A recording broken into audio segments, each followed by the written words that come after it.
주님께서 여러분과 함께 또한 사제와 함께 마르코가 전한 거룩한 복음입니다. 주님 영광 받으소서. 그 무렵 예수님께서 베드로와 야고보와 요한만 따로 데리고 높은 산에 오르셨다. 그리고 그들 앞에서 모습이 변하셨다. 그분의 옷은 이 세상 어떤 마전장이도 그토록 하얗게 할 수 없을 만큼 새하얗게 빛났다. 그때 엘리야가 모세와 함께 그들 앞에 나타나 예수님과 이야기를 나누었다. 그러자 베드로가 나서서 예수님께 말하였다. 스승님, 저희가 여기에서 지내면 좋겠습니다. 저희가 초막 셋을 지어 하나는 스승님께, 하나는 모세께, 또 하나는 엘리야께 드리겠습니다. 사실 베드로는 무슨 말을 해야 할지 몰랐던 것이다.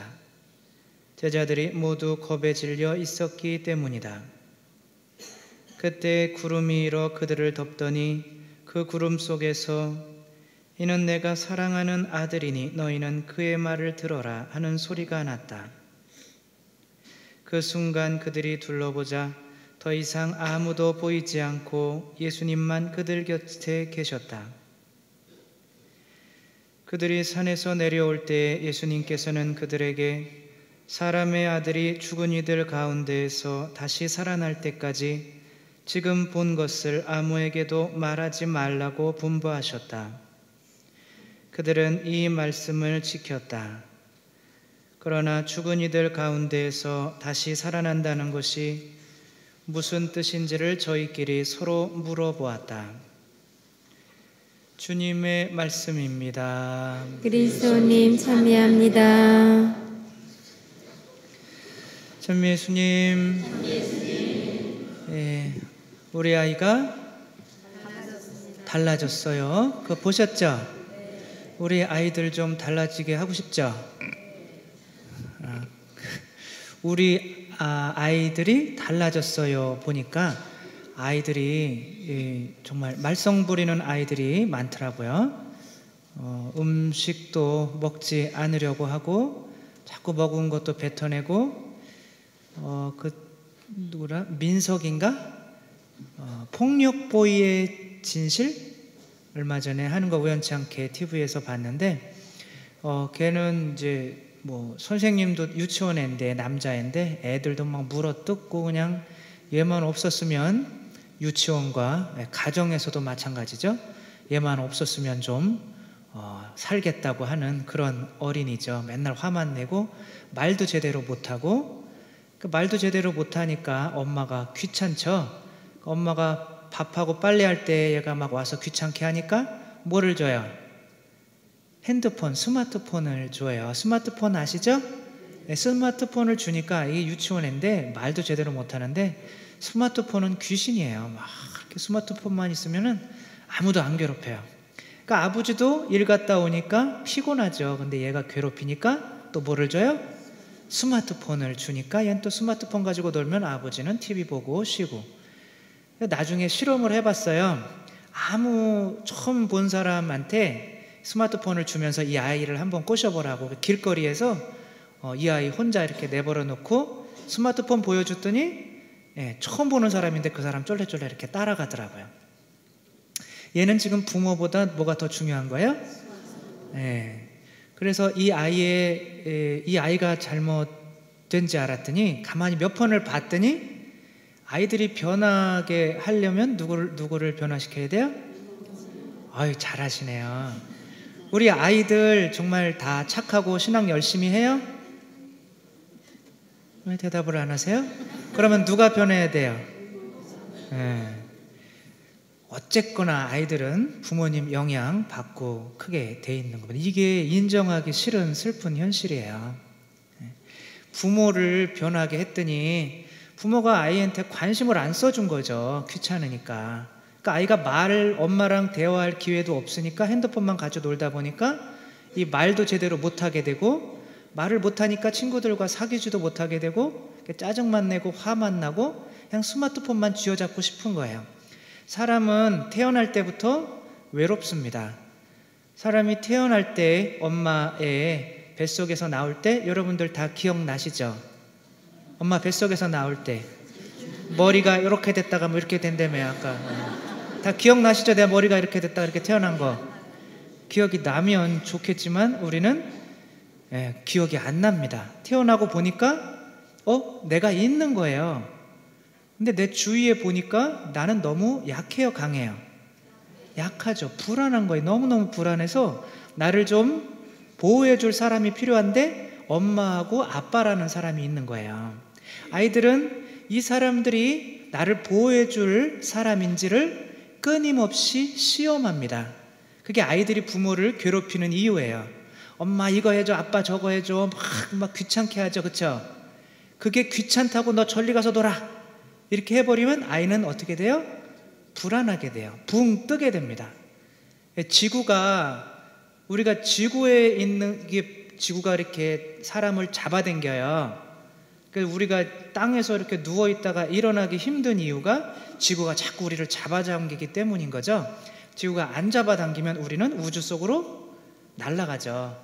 이 지구가 자꾸 잡아다니는 게 힘들어서 우주 속으로 가면 지구에 이렇게 땅에 발붙이고 있는 게 편할까요? 우주에 붕붕 떠다니는 게 편할까요? 우주에 붕붕 떠다니는 게 훨씬 불편해요. 우주에서는 오줌도 못 넣어요.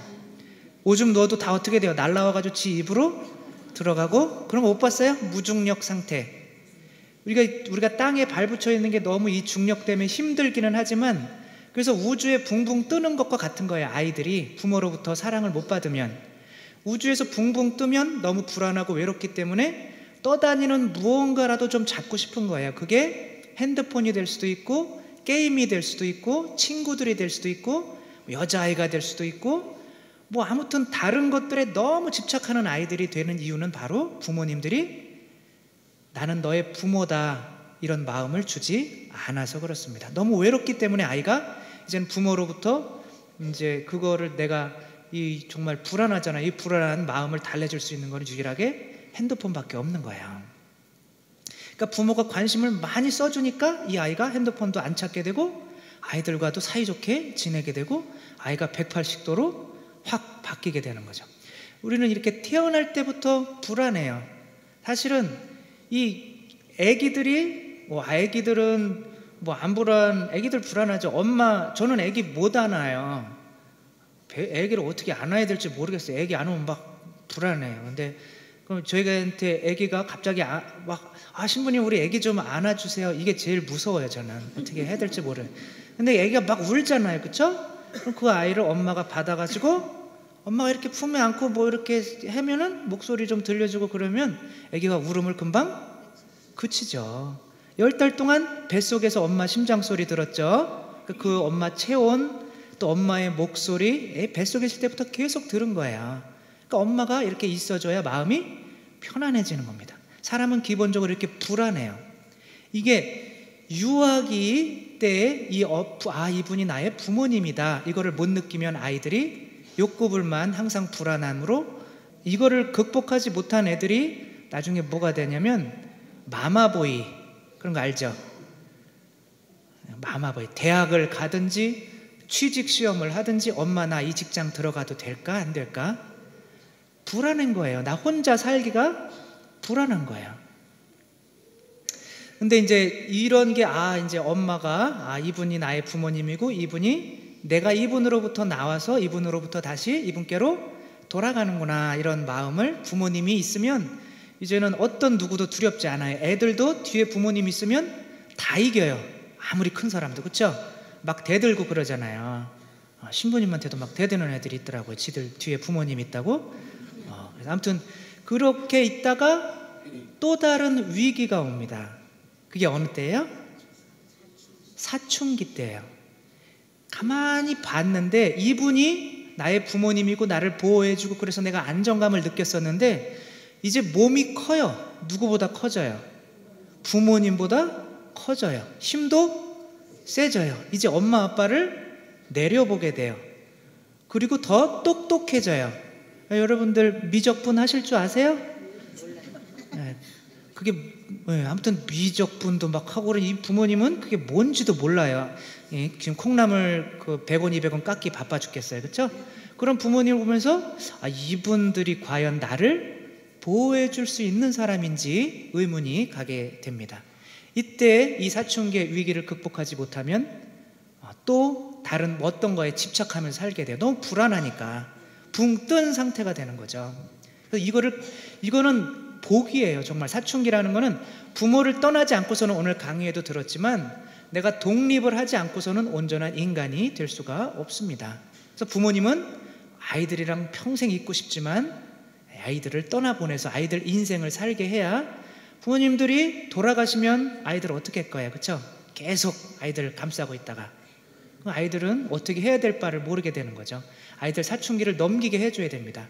우리나라는 문제는 이 사춘기 때 이거를 넘겨야 되는데, 이때 뭐 해요? 우리나라는 대학 들어가기 위해서 공부에 전념을 하게 됩니다.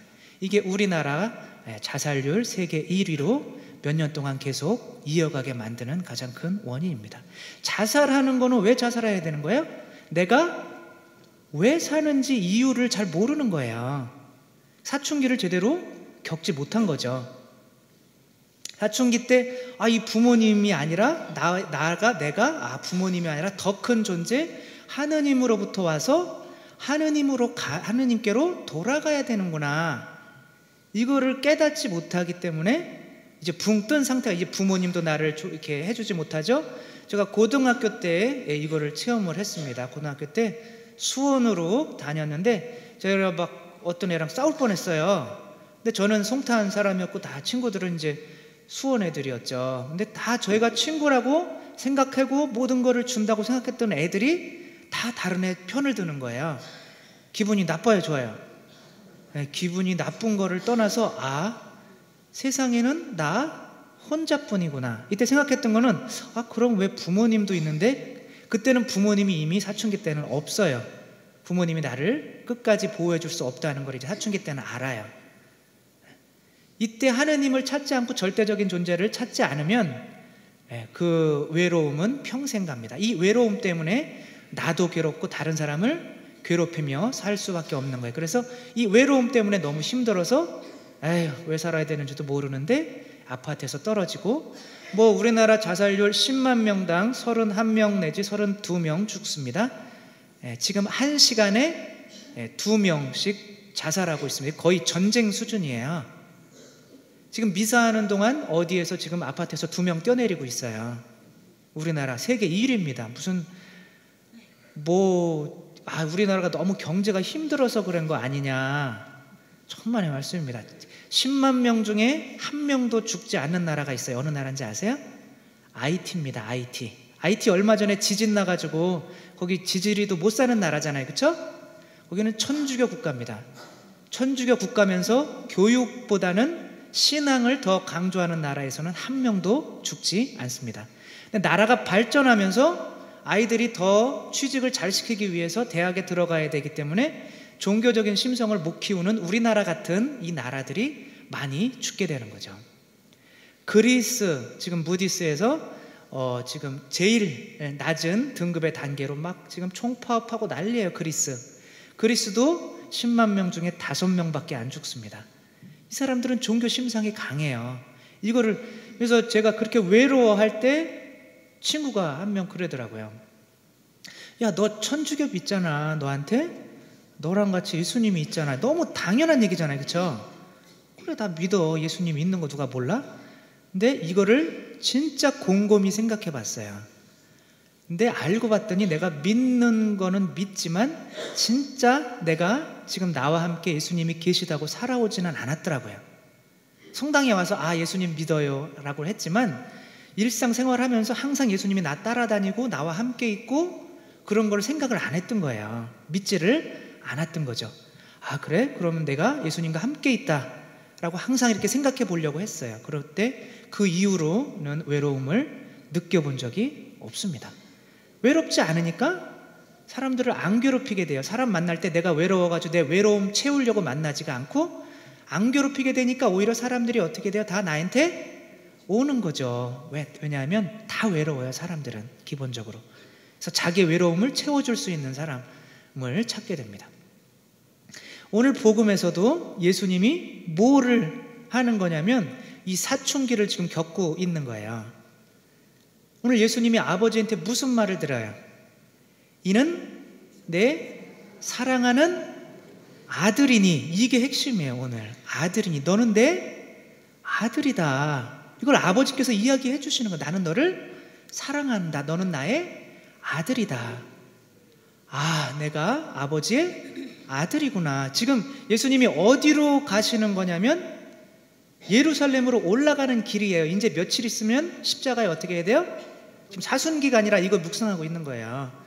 이제 예루살렘으로 올라가면 십자가에 못 박혀 돌아가셔야 되는 때예요. 이때 예수님이 나는 왜 이렇게 십자가에 못 박혀? 그런 마음 들잖아요. 맨 마지막까지 이 고민은 계속됩니다. 아버지, 왜 나를 버리셨나이까? 이 고민은 끝까지 계속된, 과연 정말 이 아버지가 나의 아버지인지. 근데 오늘 예수님께서는 산에 오른다는 것은 기도한다는 뜻이에요.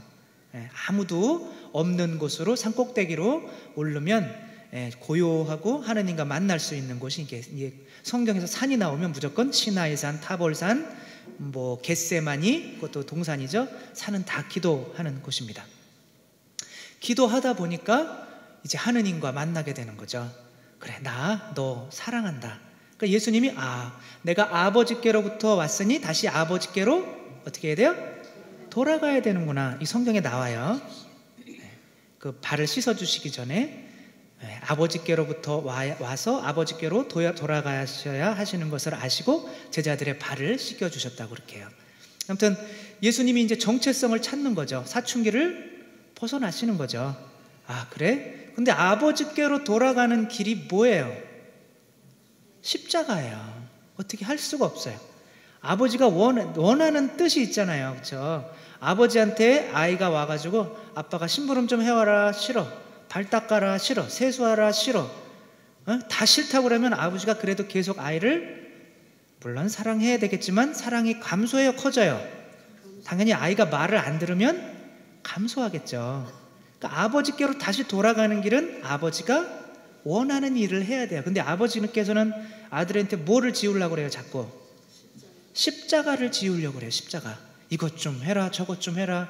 야, 네가 세상에 내려갔으니까 네가 십자가 져서 네가 구원해야 될 거 아니냐. 아니, 왜 아버지는 혼자 놀고 계시고 왜 나만 이 세상에 와가지고 이 고통을 당해야 됩니까? 정말 아버지 맞습니까? 지금 이 얘기 하고 거예요. 그래, 나 네 아버지다. 다른 사람에게도 선포해 주겠다. 이는 내 사랑하는 아들이니 너희는 그의 말을 들어라. 확신을 해주는 거예요. 그래? 그럼 아버지가 맞구나. 그러면서 내려오시면서 제자들에게 뭐라 그래요? 내가 죽은 이들 가운데서 살아날 때까지 이 얘기는 하지 마라. 이 말은 뭐냐면 나는 지금 뭐 하러 간다? 죽으러 간다 이거예요. 그래서 우리가 십자가를 져야 되는 이유는 나의 정체성입니다. 우리 모두 너희는 매일매일 너희의 십자가를 지고 따르지 않으면 나의 제자가 될 수 없다. 예수님도 마찬가지. 예수님도 십자가를 아버지께서 원하는 뜻을 실천했기 때문에 하느님의 자녀가 된, 이 정체성인 거죠. 정체성이, 십자가가 힘들고 고통스럽다고 해서 이거를 거부한다면 우주에 붕 뜬 상태가 되는 겁니다. 돈이나 권력이나 붕붕 떠다니는 거 있잖아요. 아무 쓸모도 없고 나를 땅을 붙여주지 못할 이런 것들만 권력이나 잡다가 평생 그렇게 불안한 가운데서 죽고 외롭게 죽고 마는 거죠. 그러나 이번 주 수요일 날 여러분들 이번 주였나요? 요즘에 시간이 어떻게 가는지도 모르겠네. 이번 주 수요일 날 우리 신덕, 망덕, 애덕 고개 넘었죠. 밤에 11시 넘어서 다 갔다 왔죠. 저도 갔어요. 누가 오셨는지 알아요. 밤에 그 생각을 했어요. 저는 밤에 정말 춥고 어둡고 이게 정말 혼자 이 산을 넘는다면 얼마나 옛날 그분들이 이렇게 김대건 안드레아 신부님 시신 가지고 사람들 피해가면서 몰래 이 산들을 넘으셨을 텐데, 근데 그것보다 이들 그 산을 넘으면서 만약에 우리가 함께 가서 무섭지는 않은데, 만약에 우리가 어떤 길을 지금 이렇게 밤길을 가고 있는 거나 마찬가지예요. 우리가 목적지를 모른다면 얼마나 불안할까. 산속에서 어디로 가야 될지 모른다면. 우리는 목적지가 어디였어요? 미리네라는, 우리는 이건 생각도 못하면서도 그냥 간 거예요. 우리가 미리네라는 목적지가 있다는 것 자체가 우리를 얼마나 큰 위로를 주는지 몰라요. 그래, 이 산 하나만 넘으면, 이 산 또 하나만 넘으면, 이 산 하나만 넘으면 우리의 목적지가 있다. 예수님도 그 목적지가 있기 때문에, 그 목적지는 뭐예요? 부활하셔서 하느님께 다시 돌아가시는, 승천하시는 거죠. 이 목적이 있기 때문에, 우리들도 이 목적이 있기 때문에 우리 정체성이 있는 거예요. 이것만 있으면 어떻게 자살을 할 수가 있어요? 그렇죠? 목적이 없기 때문에 이제 자살하게 되는 거죠. 우리는 십자가를 매일매일 지는 십자가를 지고 하느님께로 돌아가야 되는 이 목적이 없기 때문에 지금 살아가는 젊은 사람들에게 혹은 나이 든 사람들에게도 마찬가지인 거죠. 이런 확고한 믿음과 목적이 없기 때문에 힘들고 어려우면 그냥 뛰어내리게 되는 거죠. 오늘 오늘 뭐 이게 사실은 이게 타볼산 이 얘기를 하려면 정말 한도 끝도 없어요.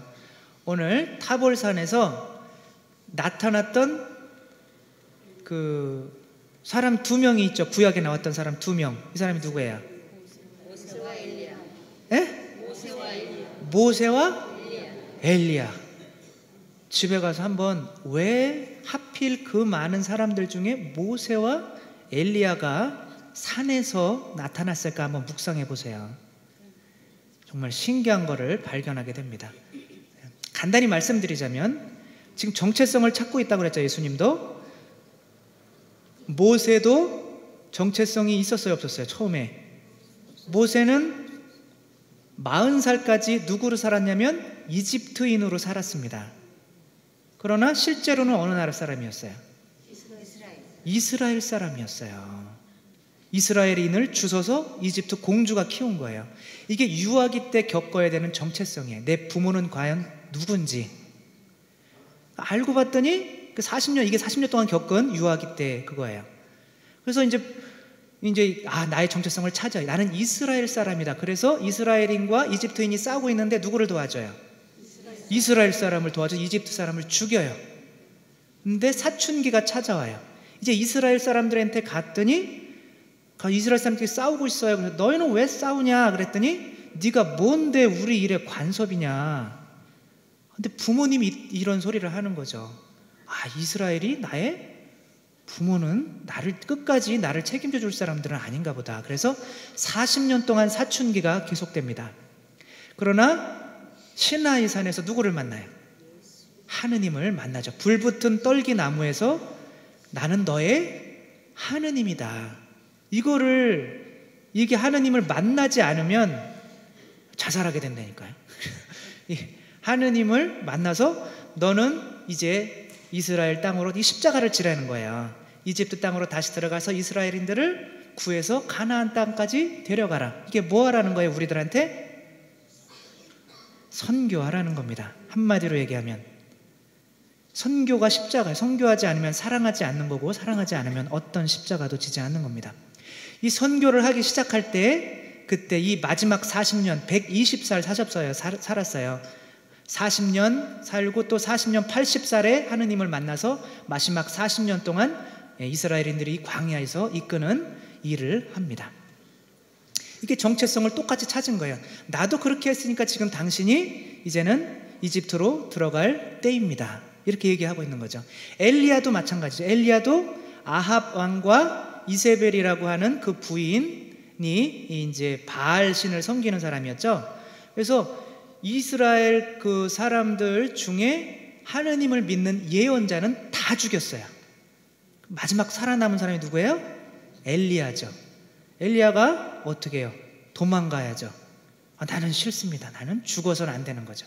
그래서 시돈 지방 사렙다 마을에 가서 과부랑 같이 3년 반 동안 삽니다. 예수님, 하느님은 어떻게 해요? 돌아오라고 그래요. 또 돌아와서 싸워라. 그래서 깔멜산에서 이제 또 하느님께 이제 십자가를 지는 거죠. 순종해서 깔멜산에서 450명의 바알 예언자들과 싸워서 승리를 합니다. 승리를 하고 이게 40일 동안 또 가요. 그래서 시나이산에서 누구를 만나요? 하느님을 만나게 되는 거죠.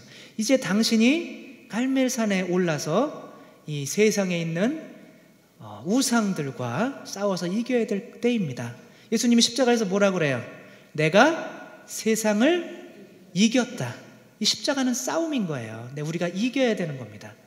그래서 이제부터는 당신이 이 십자가를 통하지 않고서는 시나이산에서 아버지를 만날 수 없습니다. 어린 왕자가 다시 자기 별로 돌아가는 것은 뱀에게 물리는 일이었죠. 뱀이 물론 예수님의 발을 물려고 하지만 예수님의 발꿈치에 머리를 밟히게 되죠. 십자가에. 우리 예수님께서 타볼산에 오르셨던 것처럼 우리도 산에 오르는 거, 성당에 오는 거, 기도하는 거 이런 거 마찬가지입니다. 우리들도 기도 안에서 하느님을 만나서 항상 자주 나의 정체성에 대해서 물어보고, 그래서 하느님께로부터 와서 다시 하느님께로 가는데 그 하느님께로 가는 길은 매일매일의 십자가, 나에게 주어지는 십자가, 남편에게 밥 해줘야 되고 빨래줘야 되고 자녀를 키워야 되고 이런 거 다 십자가죠. 이런 십자가 열심히 짓고 가는 길이 바로 아버지께 돌아가는 길이구나 하면서 항상 아멘 아멘 하면서 주님께로 갈 수 있는 결심을 해야겠습니다.